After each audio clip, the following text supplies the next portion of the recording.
pessoal, eu sou a Alana, eu sou apresentadora do podcast Stay Free e hoje eu tô aqui com a Dona Ivone. Posso chamar dessa forma, né, Dona Ivone? Psicóloga, psicopedagoga, especialista em dependência química, 16 anos de experiência na área da dependência química e ela veio até o nosso podcast para nós conversarmos um pouco sobre dependência química, sobre família, sobre saúde mental, sobre todos esses assuntos aí que tramitam e que são tão importantes na nossa área, né? Dona Ivone, um prazer ter a senhora aqui. É muita alegria para mim, né? Eu sou uma orgulhosa, assim, sabe? De trabalhar com a senhora de pertinho e eu aprendo demais contigo. Antes de qualquer coisa, quem é a Dona Ivone? Olha, é uma boa pergunta. Primeiro, mãe, avó, né? Esse ponto realmente eu acho que é muito forte em mim. Família, né? É uma coisa que eu dou um valor muito grande e não só a partir dessa família que Deus me deu, mas também da família base que eu venho. Quando a gente lembra e pensa nos pais, nos avós, o legado que eles deixaram, isso é valioso demais. Então eu procurei passar isso também para os meus. E eu vejo o quanto isso realmente é forte neles também. De eles valorizar, estar com a oma deles, tomar um café com a oma final de semana, né? E isso é muito bom. Não tem preço. A senhora não é de Blumenau, né? A sua família é de onde? Não, eu sou de Blumenau. É? Sou de Blumenau, só que eu já morei em vários lugares.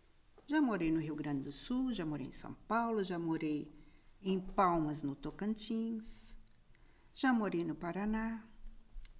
E aí depois, justamente por causa de família, porque eu só tenho uma irmã. E aí ela disse, olha, o pai e a mãe precisam de nós. E aí, isso é algo também que, no fundo, no coração já estava também sendo trabalhado, né? E acabei aí voltando para Blumenau com os meus. Dona Ivone, como é que a senhora caiu na dependência química? Bom, isso também é uma história que tem a ver com a minha vida. Tá?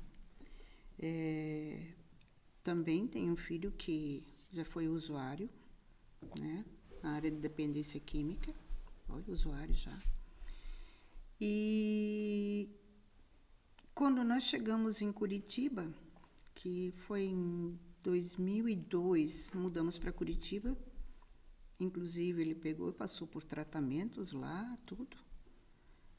E isso tudo acabou fazendo com que a gente também começasse a tentar entender o que é dependência química, aprender naquele contexto onde ele ficava acolhido, que lá também tinha os acompanhamento terapêutico, os cursos, as palestras. Mas a senhora já era psicóloga? Já, eu me formei na psicologia em 1989. Sim, um bom tempo. Mas aí tem outro porém.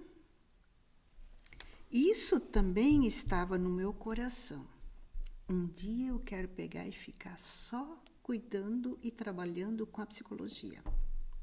O que durante muito tempo não tinha como possibilidade. Até porque, vamos pensar bem, Alana, anos atrás a psicóloga era o quê? Cuidava só de louco. E não é mais? Não. Tem que avisar, então, né? Porque tem que avisar, eu acho. Não, mas hoje, então, os loucos já procuram mais a gente, né? Sim. Não, mas, lógico. Isso, eu acho que mudou muito essa imagem. Então, quando a gente, anos lá atrás, eu comecei a trabalhar em consultório, tinha alguns atendimentos, mas era um hobby, porque a gente não conseguia viver disso. Dizer assim, eu vou ficar só com... Não, era... Até porque para você construir a tua clientela e tudo mais, e como eu tinha outro trabalho, onde eu tinha um retorno financeiro, eu acabei deixando mais como um hobby, né? Eu tinha o consultório, mas era mais como um hobby. Mas acabei, dentro do coração, começou a ferver a vontade de pegar e dizer, eu quero um dia trabalhar só com a psicologia. Que engraçado, eu estou aqui pensando como é que eu não sabia que a senhora é formada há tantos anos. E é interessante porque eu acho que eu tô sempre muito acostumada a te ver estudando muito. Eu tô sempre, sabe? Para mim é um costume te ver nas capacitações, fazendo pós-graduação, estudando, correndo atrás e tal. E a gente tem uma certa tendência de achar que quem está estudando muito é porque está iniciando. Quando na verdade não é isso, né? A educação continuada, independente da área, ela é necessária para a pessoa que já é formada há 30 anos ou há 35 anos, que é o caso. Com certeza. Né? Eu estou aqui pensando. Sabia que eu tinha 1 aninho, né? Quando você se formou. Tá vendo? Olha só. Não, isso é muito novidade para mim. Dona Ivone, olhando para tantos anos de experiência, Dona Ivone, tem algum caso que te impactou, assim? Um caso, sabe aquele caso que está sempre aqui no coração, que de alguma forma mexeu de um jeitinho diferente? Sim.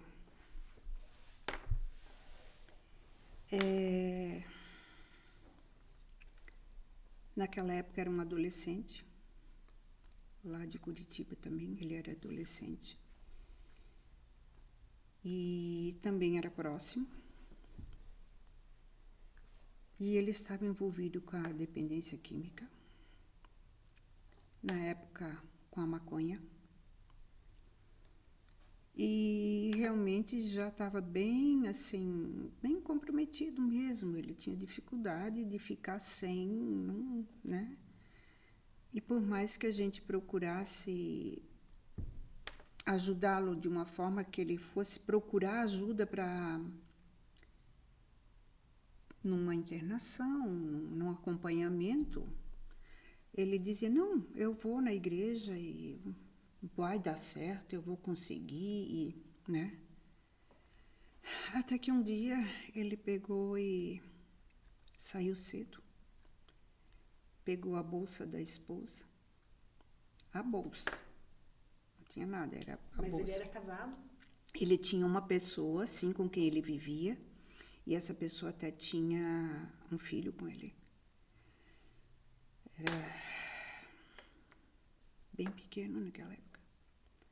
Ele pegou essa bolsa e saiu. E foi atrás da droga. Mas é lógico, tem algumas coisas que, dependendo da situação, não tem valor.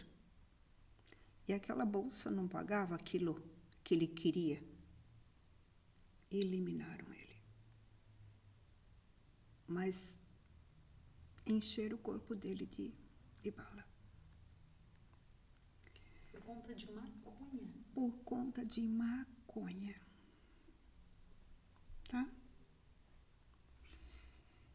Então, e isso impactou a gente porque ele era muito próximo, tá? E mexeu, sim, com toda a estrutura da família. Foi bem impactante. A família tinha um engajamento no tratamento dele? Como é que era isso, assim? Olha, ela, por mais que ela tentasse, a esposa, estarem, sabe, querendo que ele não queria naquela época também era visto de uma forma diferente, ou pelo menos eu talvez não conhecia ainda tão bem o que é uma comunidade terapêutica e como é que era todo esse trabalho. Que era pouco contato, a gente tinha com aquela lá, com a comunidade, mas era aquilo lá, e a gente participava dos programas, dos cultos lá, mas, né, eu não tinha um envolvimento maior. Mas ele se comprometia, não, vou na igreja junto com ela, com a esposa e tudo, ia, mas era muito mais complexo. Tem momentos que a gente sabe que o dependente químico, por mais que ele queira, ele não consegue. Só a vontade não é o suficiente. Né? Não é. Ele precisa mais, ele precisa de uma ajuda, né? Só que a gente sabe também que esse processo não é fácil, porque enquanto eles estão no processo de negação, por mais que você tente como familiar ou, sabe, envolvê-lo, mostrar as consequências, a pessoa não entende. Mas eu acho interessante que a gente está falando de um caso que a pessoa era dependente de maconha. E é um caso extremo, porque normalmente a maconha é uma substância de porta de entrada, assim, né? Para o uso de outras substâncias.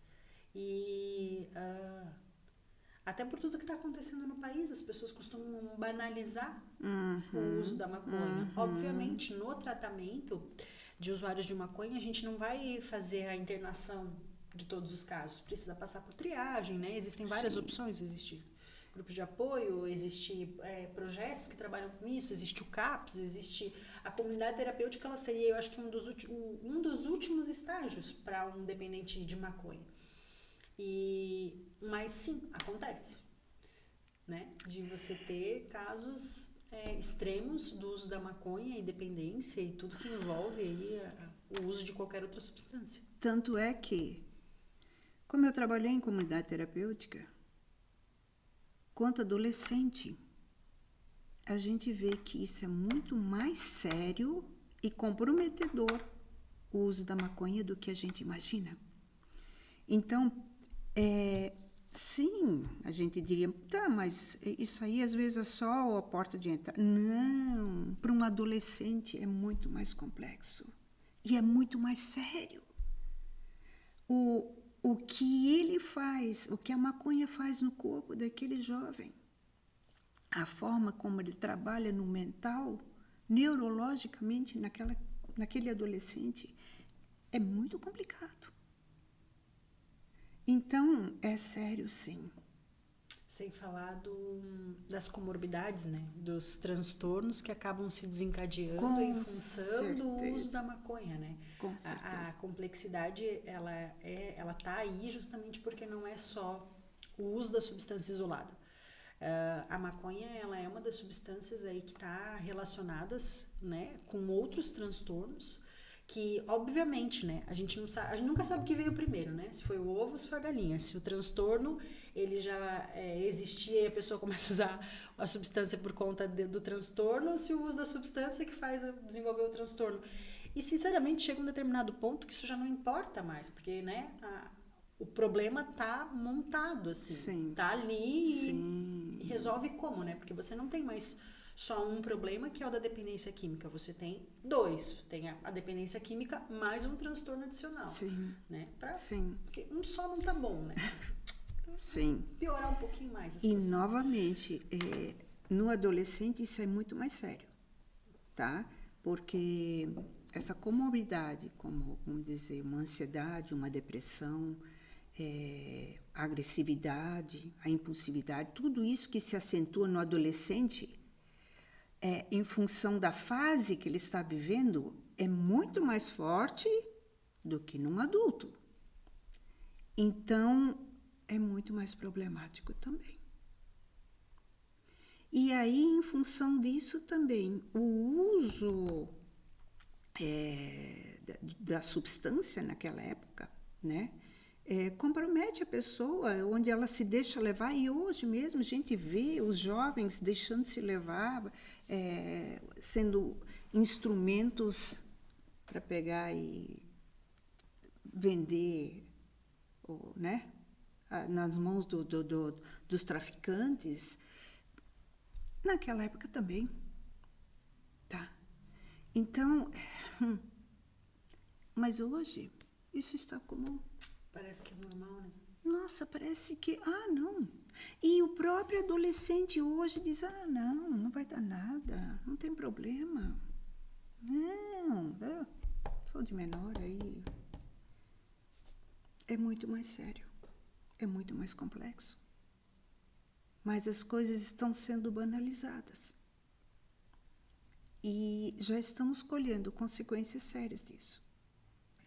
Porque existem várias coisas que estão acontecendo de uma forma mais acentuada, como a depressão, a ansiedade, até o suicídio aumentou. E será que não? O que está acontecendo? O suicídio, ele é um sintoma de depressão, né? Mas eu sempre ficava assim com isso na cabeça de parece que tem mais transtorno psiquiátrico hoje do que antes, do que anos atrás, né? E eu estava olhando um estudo que falava justamente que, de forma geral, não tem um aumento dos transtornos mentais. Não existe isso. Entretanto, com os transtornos depressivos e ansiosos, sim, existe um aumento. Sim. Né? E aí a gente pode até pensar aqui que não é só em função do uso de drogas, não é só porque a droga está diferente, porque as drogas estão diferentes. Certo. Vamos, né, pensar lá em 87, quando a Dona Ivone se formou em psicologia, a droga que se tinha era uma e a droga que se tem hoje é outra completamente diferente, né?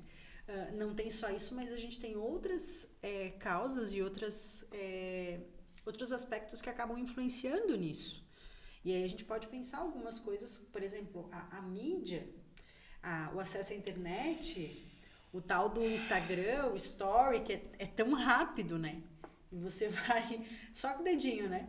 Eu lembro que a primeira vez que me mostraram um Story do Instagram, passou muito rápido e aquilo me incomodava, porque era muito rápido, eu não tinha conseguido ver.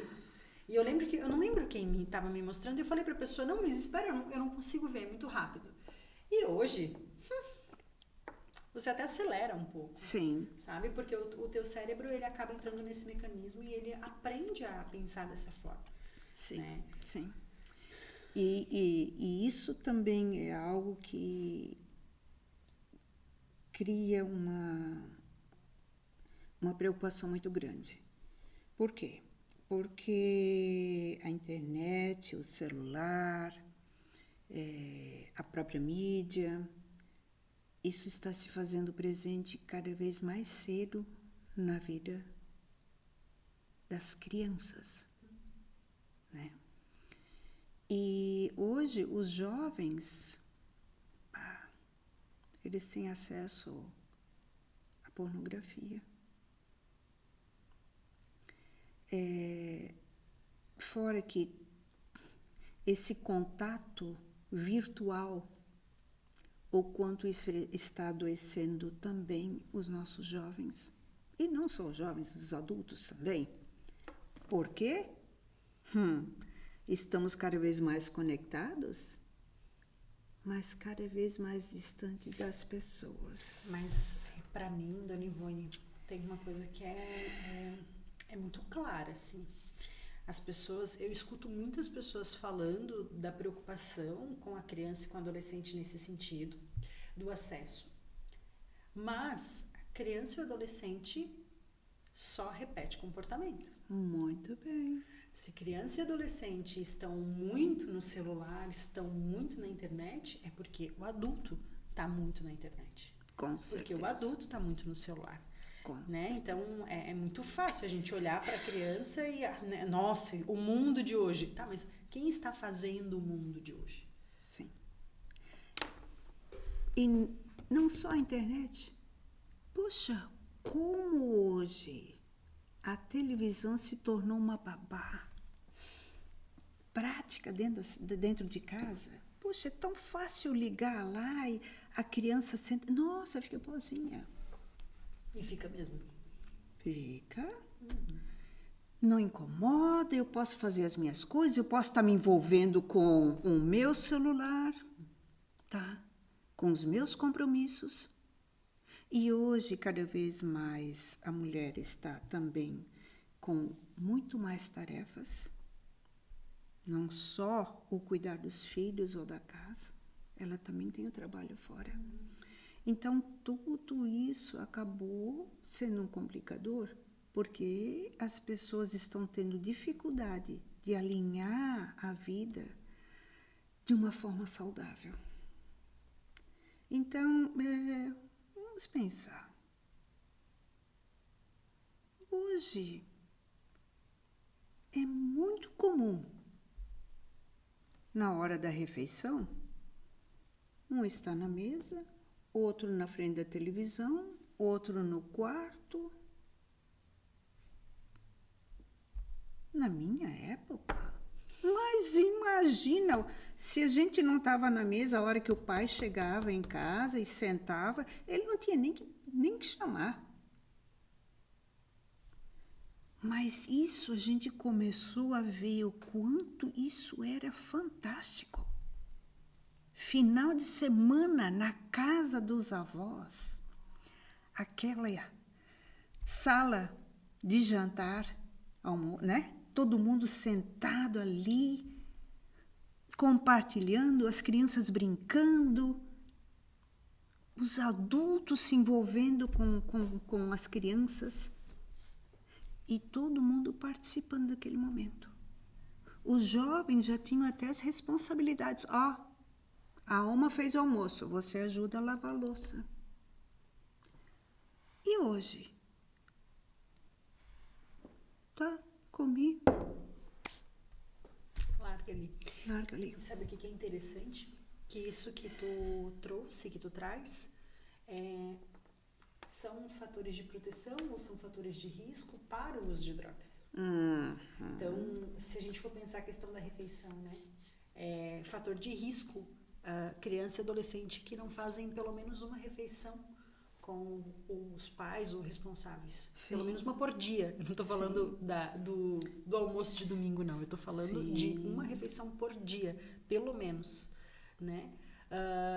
A falta de vínculo, ou com o pai ou com a mãe, né? Para ser fator de proteção, a criança, o adolescente, eles não precisam ter, o melhor vínculo do mundo com todos os membros da família. Não, se ele tiver ou só com a mãe ou só com o pai, já tá ok. Isso né? Mesmo. Então, essas características de uma vida agitada e cotidiana que tu apresenta são o que estão levando os nossos jovens e as nossas crianças cada vez mais para o uso de drogas, né? E aí vem, às vezes, né, pai e mãe que trabalharam tanto, que se esforçaram tanto, poxa, mas por que com o meu filho? O que eu fiz de errado? Poxa, mas ele tem tudo. Mas o que é esse tudo? Né? O que será que é esse tudo para a criança e para o adolescente? E aí a gente vê que os valores não mudaram só dentro de casa, os valores mudaram também na própria escola. Por quê? Hoje a escola não está mais aí para passar conhecimento. Ela está já começando a assumir o papel de educador. Educador no sentido, quem educa, dando diretrizes como valores que são primordiais para um pai, para uma mãe, para a família passar. Mas como eles não têm um pai e uma mãe, a escola já tomou isso para si e tem que pegar aí, às vezes, trabalhar educação dentro da escola. Por quê? porque as crianças estão totalmente, às vezes, perdidas, rebeldes, mal educadas, mas está aprendendo de onde? Não, na minha casa está tudo bem. Sim, eu passo o dia todinho na frente da televisão, com o celular na mão, tudo ok. Mas está alheio, totalmente sem relacionamento com a família. E também, quando você vai ver, a aprendizagem está totalmente comprometida. A criança não está aprendendo. Uma das coisas que a gente percebe nos jovens, tá? Os adolescentes, na comunidade terapêutica, às vezes a pessoa mal sabe assinar o seu nome. Como assim? O que eles aprenderam? Como é que isso foi passado assim, não foi observado? Então, que conhecimento é esse? Ou o que está se fazendo hoje na escola? Mas isso que tu traz é interessante, porque não é necessariamente uma crítica, né? Não. À escola. Não. Muito pelo contrário. Muito pelo contrário. A escola, querendo ou não, acaba recebendo todas essas cargas. Sim. Porque as famílias não estão dando conta e não estão fazendo o básico. Sim. Né? Sim. Pensando em família, Dona Ivone, pensando em dependência química, qual é a importância, qual é a influência dessa família estar envolvida no tratamento de um dependente químico, no tratamento de alguém que já está precisando de ajuda, assim, por conta dos problemas relacionados ao uso de drogas? Bom, veja, a família, antes de mais nada, ela precisa também de ajuda, tá? Para entender o que é dependência química. Porque grande parte delas não sabe o que é dependência química. E tanto é que, no fundo, acabam ajudando o dependente a continuar no uso, pela falta de conhecimento, informação, como lidar com ele e o que fazer para ajudá-lo a sair dessa situação. É o que também a gente pega e pontua como codependência, né? Que a pessoa acaba simplesmente vivendo a vida do dependente, tá? Ele não consegue botar limites, ficam sem saber como agir em determinadas situações e acabam sempre se deixando levar por sentimentos onde a culpa é que predomina muito no familiar. Ele se acha culpado pelo ente querido estar ali, passando por aquela situação toda. Onde eu errei? O que eu fiz que eu devia ter feito diferente? Então, como é que a família pode ajudar? Bom, primeiramente, tem que procurar ajuda. Mas quais são as possibilidades de ajuda? Hoje, uma das coisas que a gente vê que está sendo algo muito positivo e tem dado um resultado muito legal são os grupos de apoio, tá? Então, quando o familiar tem um espaço onde ele também é acolhido, quanto às emoções, os sentimentos que ele tem em relação a tudo aquilo que ele está vivendo. Porque às vezes vem também a raiva, tá? Porque, poxa, quanta coisa acontece dentro da minha casa, a pessoa não valoriza, eu estou trabalhando e, né? Vem raiva. Outro ponto, quantas famílias estão vivendo em completa solidão? Se isolam já não tem mais relacionamentos com ninguém. Por quê? Bom, também o fato de ter uma pessoa que é dependente. De achar que o problema só existe dentro da minha casa? Sim, e às vezes as próprias críticas do social também, que nem sempre consegue pegar e acolher, caminhar junto, tentar ver como pode ajudar, né? Então, isso também faz com que a pessoa procure viver o mundinho dela e leva à solidão, né?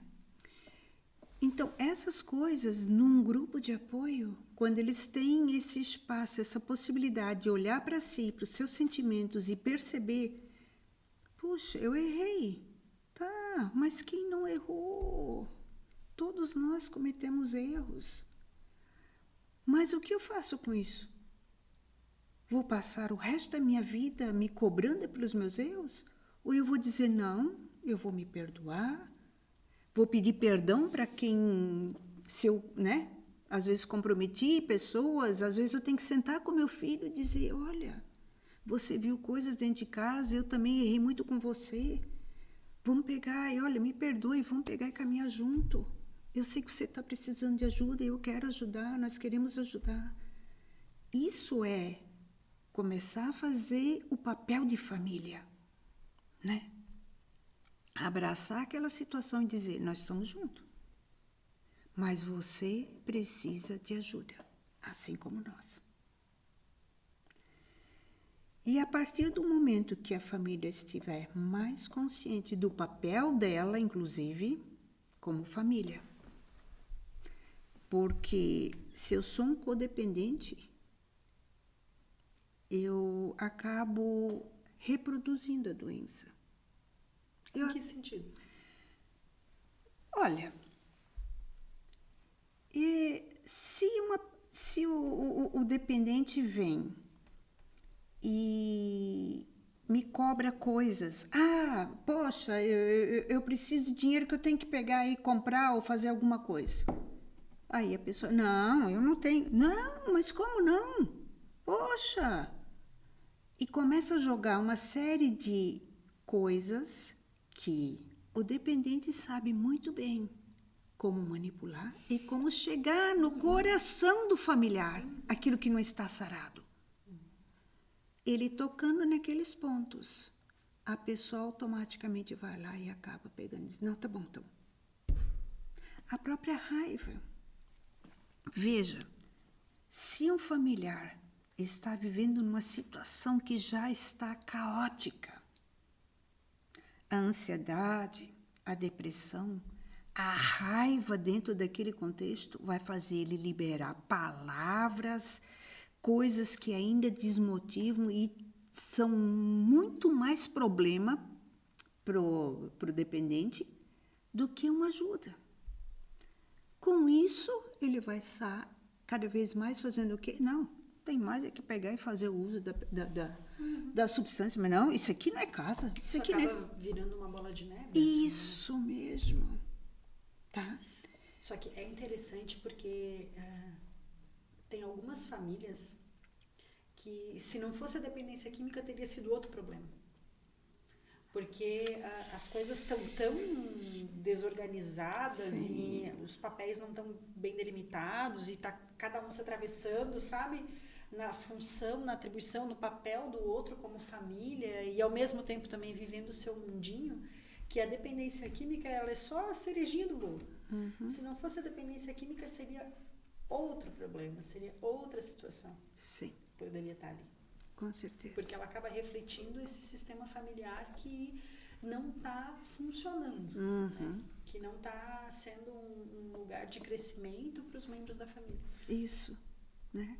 Os valores estão distorcidos, inclusive a própria responsabilidade, tá? Também está totalmente comprometida, porque nem você disse, tem jovens que têm que assumir um papel de pai dentro de casa, tá? Porque às vezes o pai não se faz presente, né?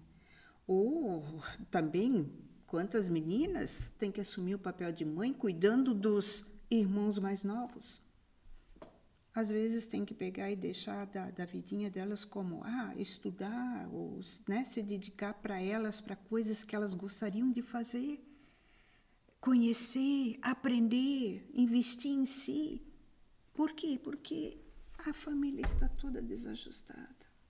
Então, isso tudo acaba reproduzindo a dependência. E uma coisa também que é interessante é que o grupo de apoio, ele não às vezes, um caminho de mão única, assim, né? Ele pode vir junto com outras estratégias de tratamento, né? A família pode estar envolvida no grupo de apoio, mas é talvez interessante que a família faça atendimento psicológico também. Porque eu sei que a senhora atende muitas mães, muitos pais, muitas esposas, muitos maridos, muitos filhos de dependentes químicos, né? Sim, sim. Até porque tem coisas que a pessoa, mesmo no grupo, ela não consegue falar. Então, mas o grupo possibilita a reflexão e aquele toque. Puxa, isso aí tinha a ver comigo. E eu preciso de ajuda. E onde eles vêm depois o grupo e dizem, puxa, dá para a gente conversar, né? E buscam esse contato individual, né, particular no consultório. Por quê? Porque eles sabem que tem coisas que precisam ser tratadas, mas não dá para tratar no meio de outras pessoas, né? E assim a gente percebe em muitos grupos.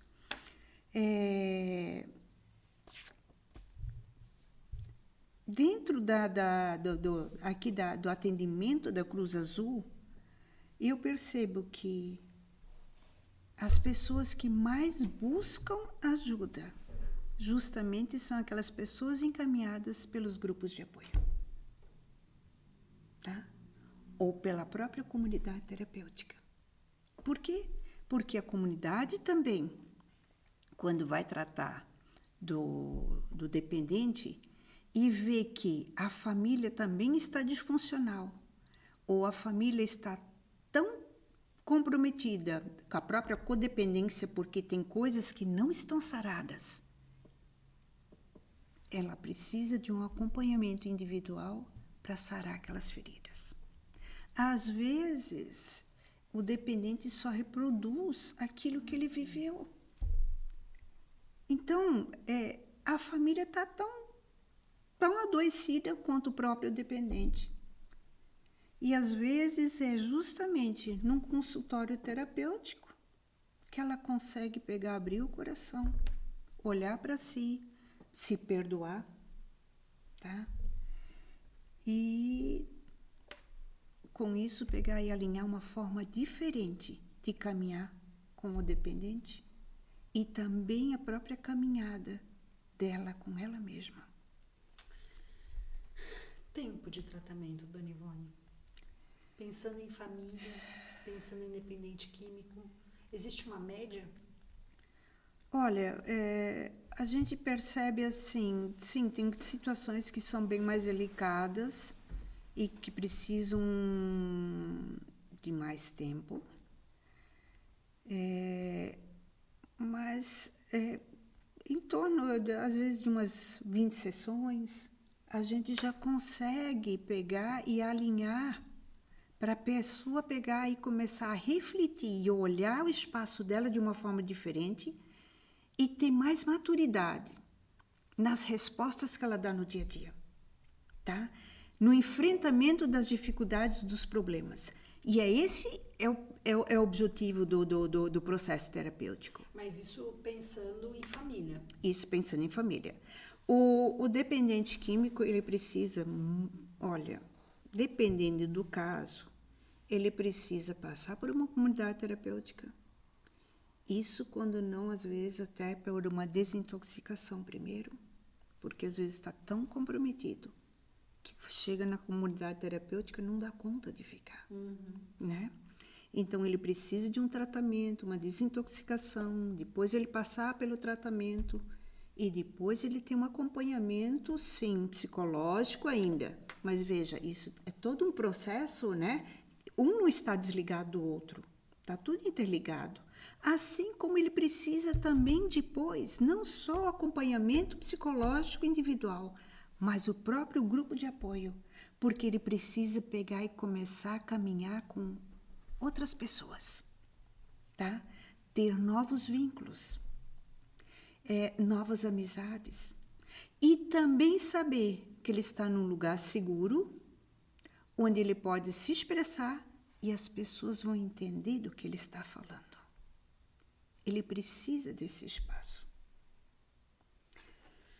Eu fico pensando, como doença crônica, o tratamento, ele, né, tá sempre aí, né? Uhum. Então, eu conheço algumas pessoas que estão em grupos de apoio há muitos anos. E sempre elas relatam como essa dinâmica de ajudar o outro, de estar ali relembrando a sua história, de estar ali relembrando as suas dificuldades, de ter o espaço de acolhida, como isso contribui para uma vida em abstinência, como isso funciona dentro da prevenção da recaída que a gente fala. Sim. Né? E tem um outro detalhe também, que eu sempre penso sobre essa questão da manutenção da dependência química. A gente fala, e os dependentes químicos falam muito assim, como a sociedade é preconceituosa com o dependente químico, de maneira geral, independente da substância. Mas eu sempre penso sobre isso, assim, que em parte isso é culpa dos próprios dependentes químicos. Porque quando ele está recaído, ele não tem vergonha de sair na rua e mostrar para todo mundo, para quem quer que seja, que ele faz o que ele quer, que ele usa quando ele quer, que ninguém tá nem aí nem aí com a vida dele. E ele dá a cara a tapa, acaba se envolvendo em comportamentos de risco, acaba se envolvendo em crimes, acaba se envolvendo em uma série de coisas que a gente já conhece. Mas aí ele vai lá, se trata, independente da modalidade de tratamento que ele usou, aí ele tá 1, 2, 3 anos abstinente, e conforme os anos vão passando, ele passou pelo processo de tratamento, ele passou pelo por exemplo, acolhimento, ele passou pelo atendimento psicológico, ele ganhou alta, ele foi no grupo de apoio um ano inteiro, e daqui a um pouco ele não vai mais, e essa história ela vai ficando no passado. E aí a gente tem muitas pessoas, mas muitas pessoas, que estão abstinentes há 10, 15 anos e o vizinho não faz nem ideia disso. Né? A comunidade, no trabalho, ninguém nem sonha que ele é dependente químico em abstinência. Então, isso inclusive acaba gerando alguns tabus, no sentido de que o crack não tem cura. Quem entrou no crack acabou, não tem mais vida para essa pessoa, não existe mais recuperação para essa pessoa. Isso não é verdade. Né? Eu conheço muitas pessoas que passaram pelo tratamento do crack, estão anos abstinentes. Sim. Né? Então, esse preconceito, às vezes, que a comunidade tem, que as pessoas têm, isso tem uma parcela e uma contribuição dos próprios dependentes químicos. Isso mesmo. Né? Porque o fato deles estarem envolvidos aí, conheço aquelas pessoas que ficam um tempo no grupo de apoio e não vão mais, mas conheço algumas pessoas que estão ali anos e anos contribuindo com outras famílias, né? E entendem isso como propósito, e entendem isso como, né, a minha forma de contribuir, a minha forma de ficar abstinente também. Sim. Né? A gente precisa entender também um pouco sobre isso, até porque não tem estudo nenhum falando sobre isso. Mas se no tempo que eu trabalhei com tratamento, se tinha uma coisa que eu percebia, que as pessoas que estavam limpas há um tempo significativo, que elas faziam e dava certo, era ajudar o outro. Isso era batata. Todas as pessoas que eu conhecia que estavam um tempo significativo abstinentes, porque não era o único, mas um dos fatores que eu percebia que era igual para todos, era essa dinâmica de estar ajudando as outras pessoas, de estar envolvidas com trabalho voluntário, de estar ajudando o outro, sabe? Eu vejo como isso acaba sendo saudável e influenciando na prevenção da recaída. Com certeza. E isso que você trouxe, Alana, como a gente tem o grupo também de apoio aqui dentro da Cruz Azul, uma das coisas que a gente percebe, sim, aquilo que você trouxe de pessoas que estão muito tempo aí, que desde que eu peguei tem o grupo, tem pessoas que nos acompanham. E sempre estão vindo pessoas novas. E o fato dessas pessoas, quando chegam, aqueles outros puderem dar... Não, nós estamos aqui já há muito tempo. Olha, o meu filho pegou e aconteceu isso, teve que passar por comunidade terapêutica. Hoje o meu filho está aqui, o meu neto também está participando. Sabe o que eu fico imaginando? A pessoa que chegou o primeiro dia. O primeiro dia da família no grupo de apoio, acabou de descobrir o problema, está tentando elaborar aquilo tudo na cabeça, chega e a pessoa... Estou há 10 anos no grupo de... Sim. Como o impacto que isso deve ter, né? Sim. Porque quem descobre a dependência química, quem chega nesse mundo, não faz ideia, né? De que a gente está falando de uma doença crônica, não faz ideia de que a gente está falando de uma prevenção da recaída que vai precisar acontecer de uma forma efetiva pelo resto da vida. Isso mesmo. E falando em prevenção, o grupo de apoio a gente, dentro da comunidade terapêutica, uma das coisas que a gente sempre dizia, olha, o grupo de apoio é prevenção, gente. Ou seja, como o diabético que já tem que estar tomando insulina, ele vai deixar da insulina? Tem possibilidade? Não tem. Doença crônica. A mesma coisa, eu digo, o grupo de apoio é a insulina de vocês. Precisam estar, nem que venha só... o fato de estar junto com as pessoas, de ter uns momentos de comunhão, de poder conversar, de poder rir, de poder chorar, porque tem momentos que é dolorido demais ouvir testemunhos de algumas pessoas quando eles trazem histórias do sofrimento, tá? Mas isso me ajuda a me manter em sobriedade. Então, um dos pontos que realmente é um fator para a recaída é deixar de ir para o grupo de apoio. É sinal de recaída, né? É sinal de recaída, tá?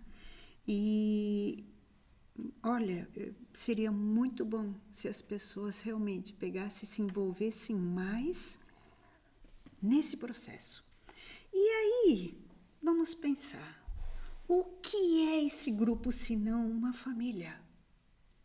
Eu estou aprendendo a me relacionar com pessoas, onde a gente tem um momento de comunhão para tomar um café depois, tá? Estar junto. Um conversa aqui, outro conversa lá. Puxa, quantas coisas que eu sei de um, de outro. Que intimidade eu criei e ao mesmo tempo é aqui. Este lugar tem que ser respeitado. Fica aqui. Fica aqui. Isso tem um valor incrível. Isso ensina, inclusive, sobre ética. Mas, com certeza... Isso ensina sobre cooperação. Isso ensina sobre partilha. Muito. Isso ensina sobre saber ouvir. Né?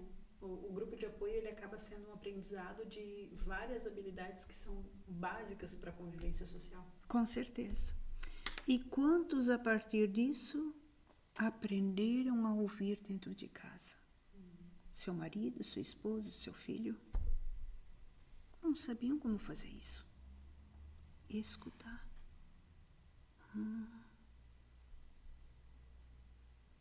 Uma das coisas que a senhora falou foi sobre sinal de recaída, né? Tem mais, além de deixar, por exemplo, de frequentar grupo de apoio, de fazer... Porque o grupo de apoio, ele é a manutenção, a gente diz que ele é a manutenção, né? Da abstinência, a manutenção desse tratamento. Existem outros sinais, Dona Ivone, que podem indicar que uma pessoa que estava bem, ela vai dando e ela vai... Alguns comportamentos que ela vai apresentando que precedem a recaída? Eu tenho que pegar e tomar muito cuidado. Por isso que é tão importante no processo terapêutico, às vezes dentro de numa comunidade ou até num grupo, a gente trabalhar a pessoa para que a pessoa se conheça. Quais são os meus gatilhos? O que é um fator de risco para mim? Porque eles são diferentes de pessoa para pessoa. Com certeza, tá? Para uns é a frustração, para outros é o medo de não dar certo, porque passaram uma vida ouvindo, você nunca vai dar nada, né? Para outros, a própria ansiedade, puxa, a gente sabe como a ansiedade pega, né? O próprio dinheiro. Quantos dependentes não sabem lidar com dinheiro? E eles precisam ser educados nesse processo.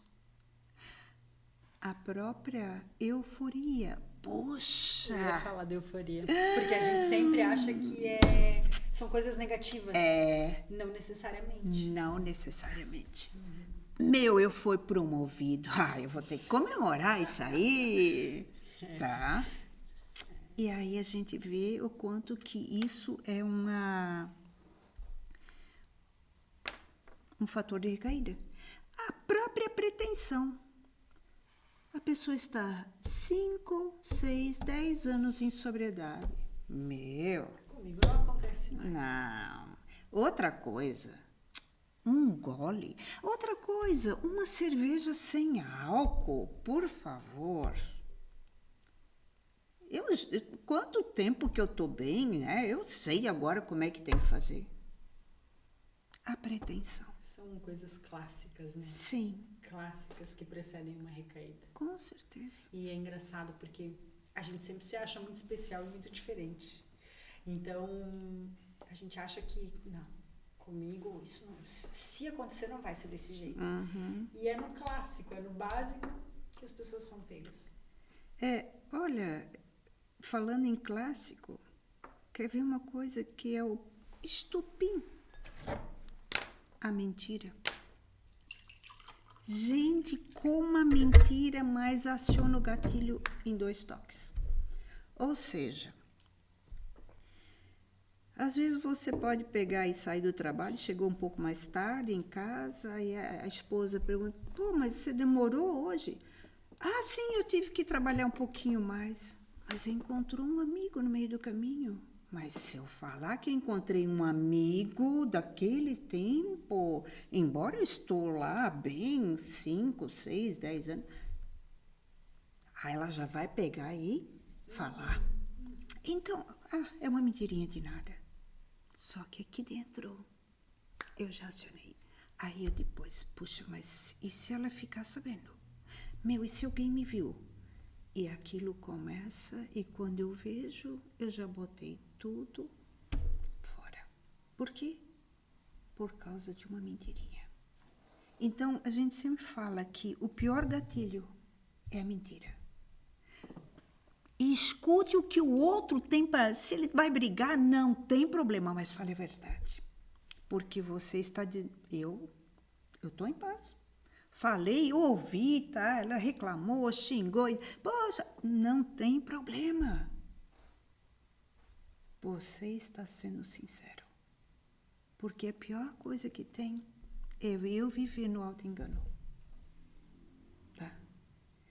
E isso me deixa impaciente. Eu começo a ser indisciplinado. E aí começo a ficar ansioso. E uma coisa puxa a outra. E quando eu vou ver... joguei tudo fora. Vejam, tem coisas assim que são muito delicadas, que nem a pornografia. Tá? Ela pode, em 2 toques, levar a pessoa a uma recaída. E às vezes ela está anos bem. Tá? Um deslize que se deixou levar por um relacionamento que não devia estar tendo, joguei tudo fora. Até porque junto com a pornografia vem vem toda uma bagagem junto, né? A mentira normalmente está envolvida, a traição ela já está diretamente envolvida, então isso vai gerando um peso, né? E daqui um pouco nada mais funciona e nada mais, né, vai para frente e a pessoa começa a se sentir ansiosa e presa nisso que dá a impressão de que aí eu tô com dificuldade no trabalho, que eu tô com dificuldade no relacionamento, mas na verdade essa dificuldade no trabalho, essa dificuldade no relacionamento, essa dificuldade no desempenho de forma geral, ela teve um início. Sim. Que foi lá na mentira. Sim. Né? Isso mesmo. Isso aí. A gente está falando bastante sobre tratamento e falamos aqui de maconha, citamos o crack até, mas e o álcool? A senhora atende muitas pessoas com problemas relacionados a álcool. Qual que é a sua visão sobre o álcool? Esse final de semana, agora que passou, teve um evento na comunidade terapêutica e eu fui lá participar. E fazia um bom tempo que eu não ia lá. E uma das coisas que eu vi que tinha muita gente com uma certa idade, ou seja, uma idade um pouco mais avançada. Isso me mostra o quê? Usuário de álcool. As pessoas com idade mais avançada, elas não é tão fácil cair num crack, numa cocaína. O que é a idade mais avançada? Seus 50, 60, sabe? E aí, de repente, eu olhei lá e eu disse, mas como tem gente aí? Então, o álcool é um problema sério ainda, e muito sério. E ele começa no extremo, na adolescência, que hoje cada vez mais se facilita. Uma festinha de aniversário? Não, vamos pegar e botar uma cervejinha, isso aí, sabe? Nem é na adolescência, né? Essa é a festa de criança. De criança, isso mesmo. Então, cada vez mais o jovem, não. Às vezes os próprios pais facilitam para que o jovem hoje... Não, é um golinho só. Existe uma ideia de que se eu deixar o meu filho usar em casa, aqui comigo, sobre a minha supervisão, ele não vai precisar fazer escondido. Mas não é bem assim. Não. Né? Os estudos mostram que quanto mais você retarda o primeiro uso, menores são as chances do seu filho ter problemas relacionados ao uso de álcool. Então, e às vezes quando a gente fala isso, as pessoas acham que é algo muito difícil, que é algo muito complexo, mas a gente está falando de cumprir a lei. Álcool é proibido para menor de 18 anos. Sim. Então, como pai, como mãe, é nossa obrigação defender o filho e ensinar para ele que até os 18 anos isso é uma droga ilícita para ele, né? Exatamente como o crack Nossa, Lana, mas está se comparando álcool com o crack? Sim. Sim. A gente está falando da droga que mais mata no mundo, que é o álcool, não é o crack. É verdade. Certo? A gente, óbvio, né? Eu não quero aqui desmerecer, por favor, né? Tudo o que causa o crack, o que está acontecendo em São Paulo de novo, as cracolândias e tal. A gente tem um problema com toda essa situação, principalmente social? Tem. Mas se a gente for comparar toda a destruição e todos os números com relação a álcool e crack, gente, a droga que mais mata no mundo é o álcool. Que está dentro da sua casa, na sua geladeira. Né? E isso é algo também que a gente tem que refletir muito.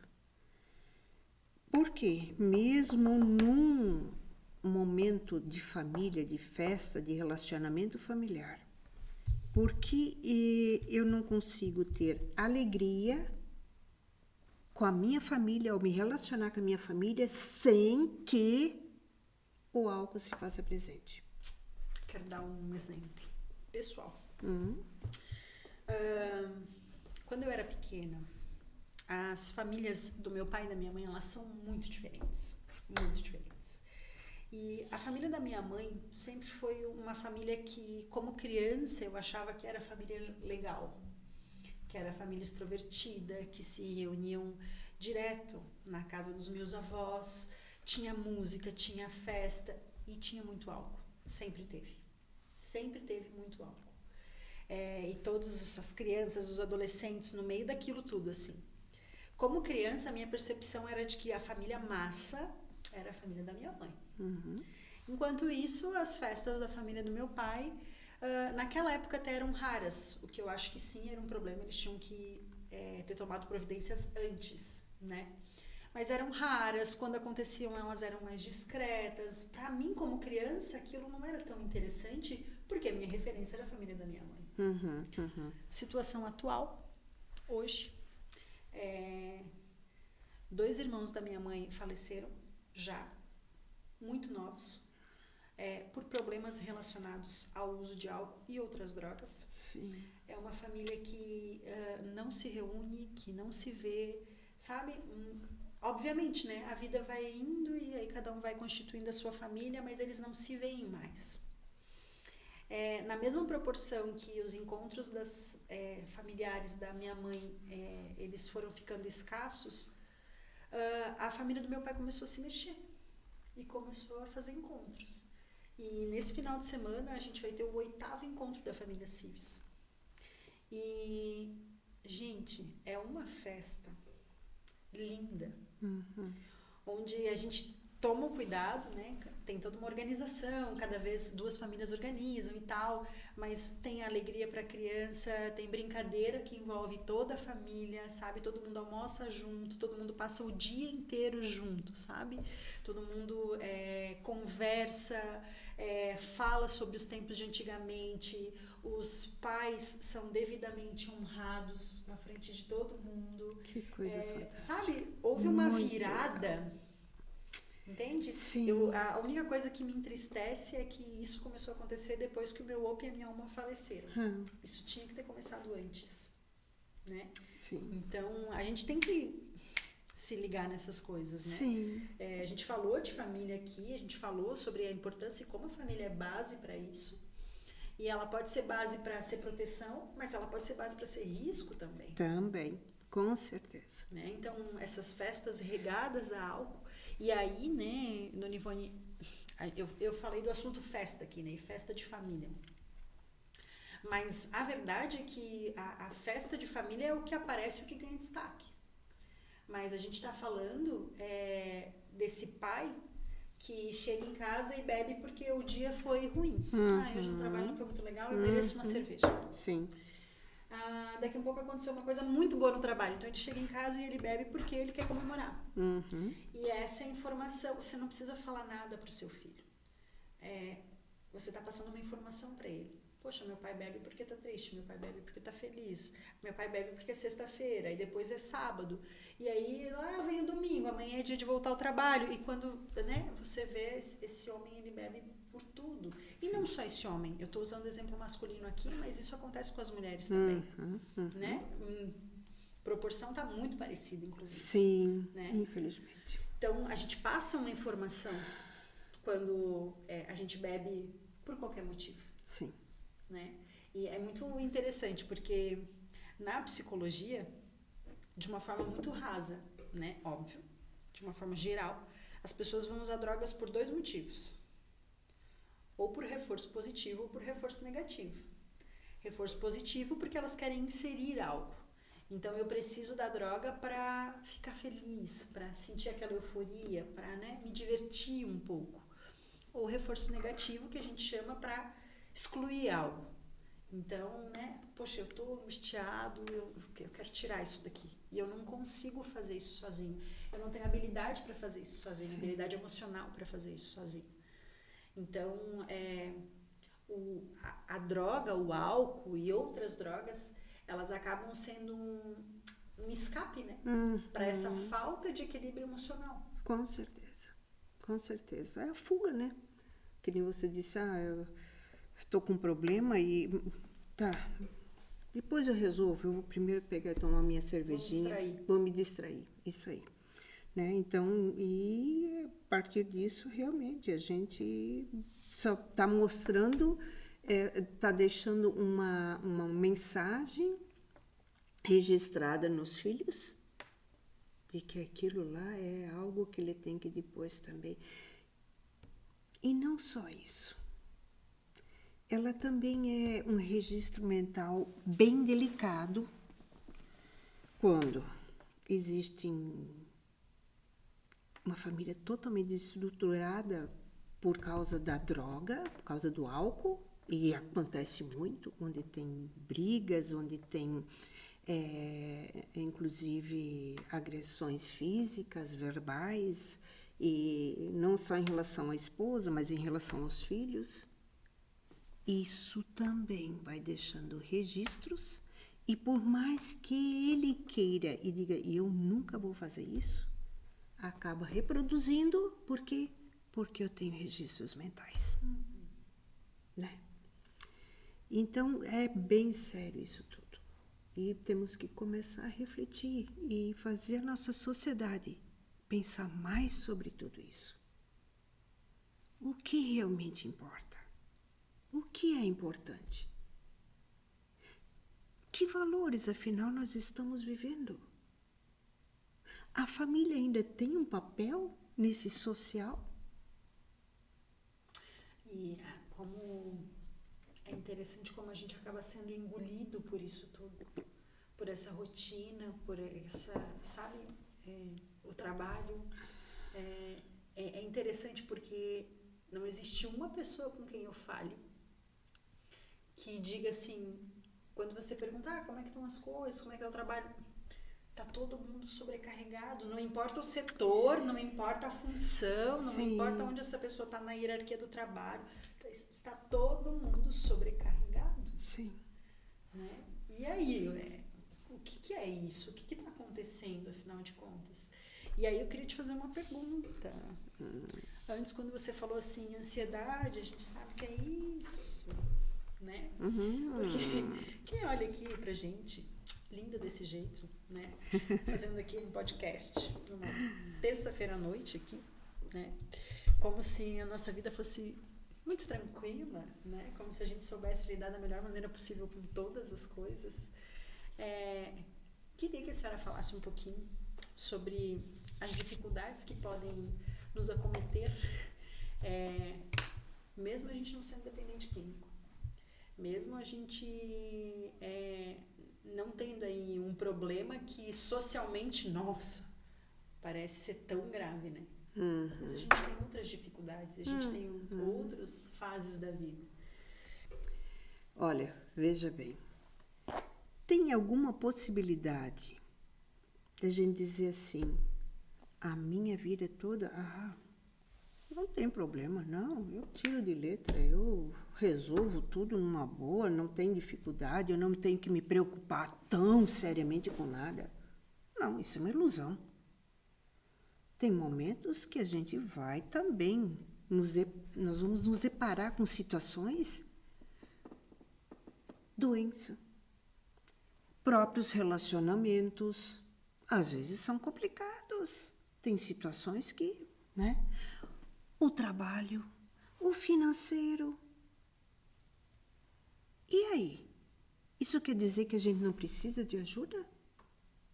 Será que só por isso, porque nós conhecemos toda a dinâmica psicológica, mental, como funciona, eu não preciso ter alguém para conversar? Então veja a importância do diálogo, de ter alguém com quem a gente pode pegar e se abrir, confiar, tá? Botar para fora e dizer, puxa, tá mais leve. Tá. E, aliás, isso a própria palavra também me vai dizer, carreguem os fardos uns dos outros. Puxa, mas por que foi falado isso? Eu carregar o fardo dela? Por quê? O fato de eu ouvir o outro está diminuindo o fardo dele. Isso não quer dizer que eu vou resolver o problema dele, porque o problema continua sendo dele. Mas o desabafar, e às vezes, muitas vezes, porque a terapêutica é o quê? Eu também me ouvir. Porque quando eu me escuto, eu estou também trabalhando as minhas emoções. Puxa, aquilo lá, também não é tão sério assim como eu imaginava, né? Mas eu preciso me ouvir. A gente falou aqui de grupo de apoio, de comunidade terapêutica, de CAPS, né, de tratamento psicológico e sim, essas são estratégias adequadas para os encaminhamentos, principalmente na área da dependência química, mas acho que é interessante a gente entender a diferença entre remédio e medicamento. Eu adoro isso. Medicamento é um fármaco que você utiliza para tratar determinado sintoma. Ok, é isso. Remédio pode ser um café com um amigo. Pode ser um exercício físico. Pode ser eu fazer uma dança, né? Eu não sei, eu ouvir música, né? Isso é remédio. Sair para correr, sabe? Isso é remédio. E a gente precisa dessas doses de remédio, a gente precisa entender o que é remédio para mim. Sim. Né? Sim. Por exemplo, às vezes, no ano passado, eu e o Rodolfo, a gente, né, as pessoas sabem disso, foi um ano bastante difícil para nós e bem complicado. Aqueles momentos de altos e baixos, né? A gente teve muitos momentos baixos. E eu lembro que uma das estratégias que a gente pensou e tentou foi, poxa, vamos tentar pegar marmita fora para diminuir a carga. Só que logo a gente já percebeu que isso não ajudava, isso atrapalhava. Por quê? Porque eu gosto de cozinhar. Então, aquele momento, mesmo que fosse rápido, ele me ajudava a respirar, ele era terapêutico, ele era remédio. Então, me tirar isso para me dar uma comida pronta não era algo que me ajudava. Só me dificultava mais ainda a situação. Então, eu entender, né, o que me faz bem e o que são essas doses de remédio para mim. Porque eu preciso disso diariamente. Sim. Né? E você trazendo isso, né, que o teu remédio é cozinhar. Bem, eu vejo assim que quando eu tô assim, dizendo assim, poxa, não tá fácil hoje. Tá muito pesado o negócio. O que eu tenho que fazer? Correr. Eu vou lá, vou correr, sabe? Vou escutar uma música e vou correndo. Ou vou caminhando. Quando eu volto, um bom banho. E aí eu já vejo o problema de outra forma. Já consigo respirar de uma forma diferente, tá? Para dizer, tá bom. Aqui eu vou fazer isso, aqui eu vou fazer aquilo. Ou seja, as coisas vão se alinhando. E quando eu vejo que não tem como se alinhar naquele momento, eu entrego. Mas eu preciso sim desse remédio, porque senão fica muito pesado. Dona Ivone, eu sei que nos últimos anos, principalmente, o seu foco é o tratamento da dependência química. Mas quem é da área da psicologia, da psiquiatria aí, sabe bem do que eu estou falando. Às vezes não. 99% dos casos existe uma queixa principal, onde o paciente chega no consultório com aquela queixa principal e pra gente que atende a dependência química, a queixa principal é a dependência química. Mas quando você vai conhecendo a história, você vai vendo que a queixa principal é só a cerejinha do bolo. Sim. Né? Quais são as principais dificuldades hoje que as pessoas trazem para consultório? Olha, eu acho que eu diria que o grande problema hoje é relacionamento. Em que sentido? Eu trago feridas que não foram tratadas lá atrás e se reproduzem. E é lógico que se eu vou reproduzir aquilo, eu vou estar adoecendo aquele meu espaço tanto quanto ele estava adoecido lá atrás. E mesmo que meu espaço hoje, poxa, não, o espaço está legal, eu estou vivendo uma família joia, mas eu tenho feridas lá atrás que não foram saradas, eu continuo tendo um problema. Até porque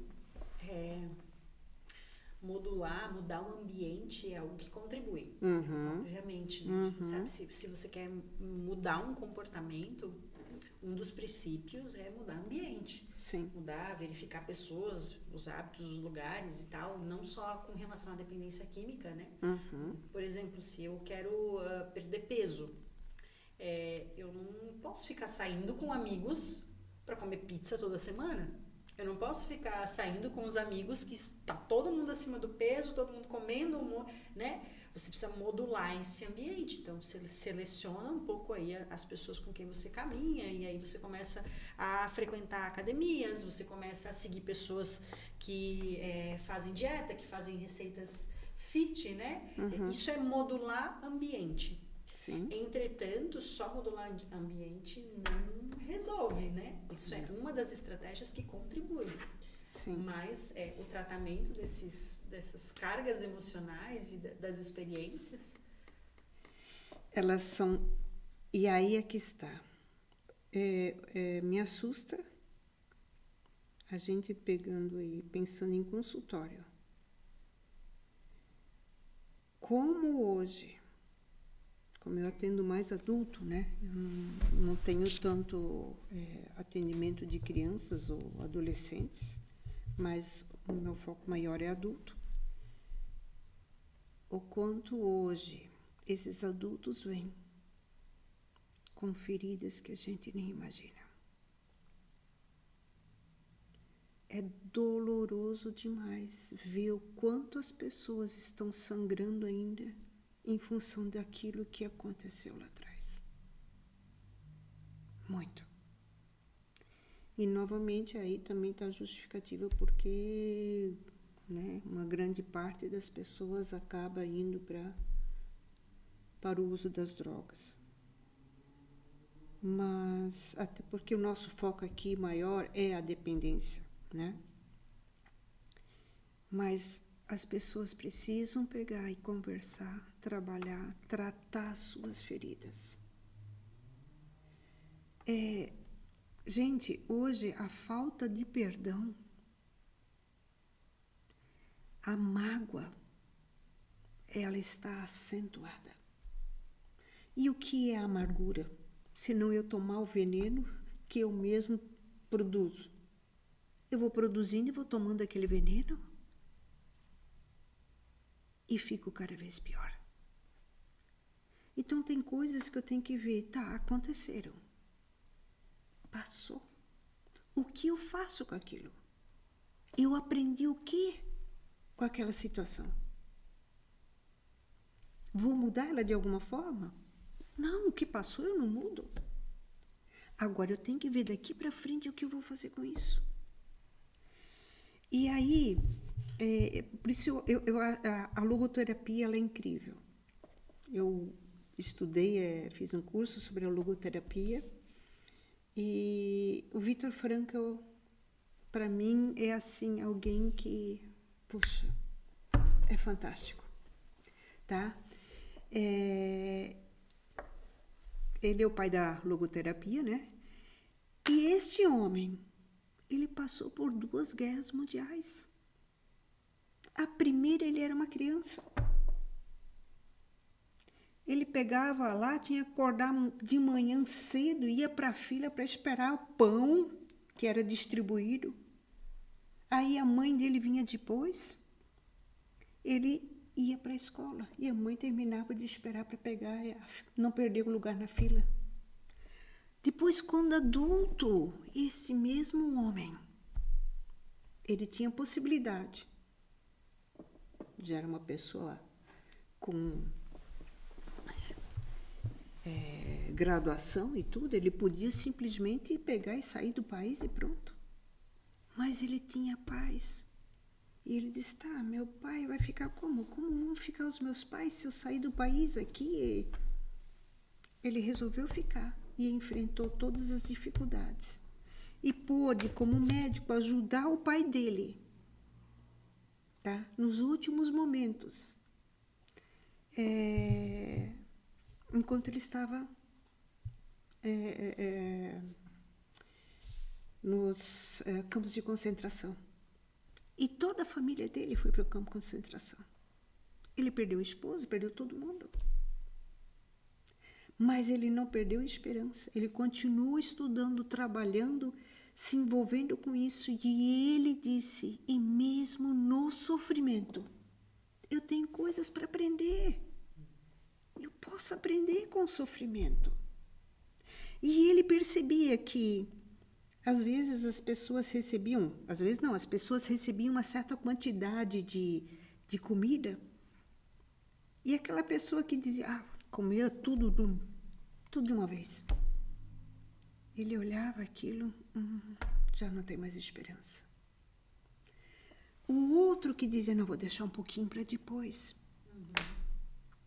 Por quê? Porque ele sabia. Porque vai ter depois. Vai ter o depois. Então, essas coisas todas me mostram, puxa, o que é viver? Viver é não ter preocupações, não é ter sofrimento? Não. É apreciar as coisas pequenas e belas da nossa vida.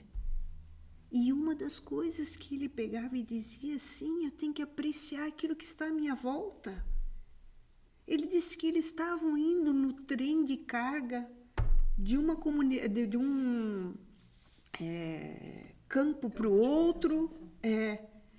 E de repente ele começou naquele trem e olhou aquela paisagem, as árvores, as montanhas, e ele se perdeu naquilo.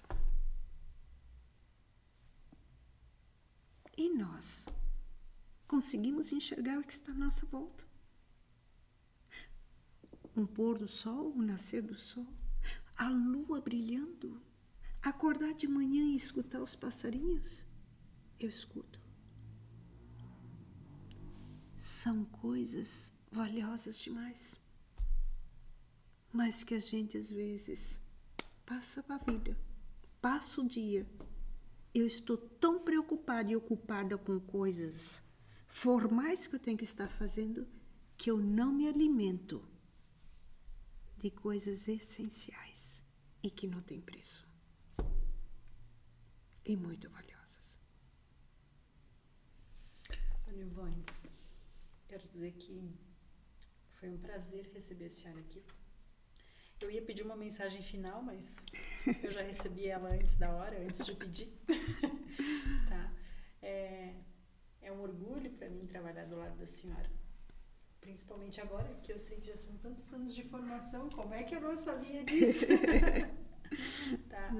E muito obrigada pela sua participação. Obrigada a você, Alana. Você sabe que você tem um lugar muito especial no meu coração. E sim, também eu tenho sempre aprendido com você, com a equipe, a equipe da Cruz Azul e mesmo a equipe na comunidade terapêutica, todos eles são muito valiosos, porque cada um tem algo a oferecer para o outro. E como isso é legal, como isso é importante. E sim, eu quero receber cada vez mais e quero aprender cada vez mais com todos, porque é isso que é a diferença na nossa vida. Quando eu estou pronto para olhar à minha volta e dizer, puxa, que interessante isso que ele falou. Opa, não havia pensado nisso. Tá? E não tem idade. Às vezes uma criança pode me ensinar muitas coisas. É exatamente por conta disso que eu não sabia que a senhora era tanto tempo formada. Porque a senhora tem isso, sabe? Empatia com o outro, essa humildade de estar sempre aprendendo com o outro, independente da idade que a pessoa tem, sabe? E isso é raro. Isso é muito raro. Muito obrigada, tá?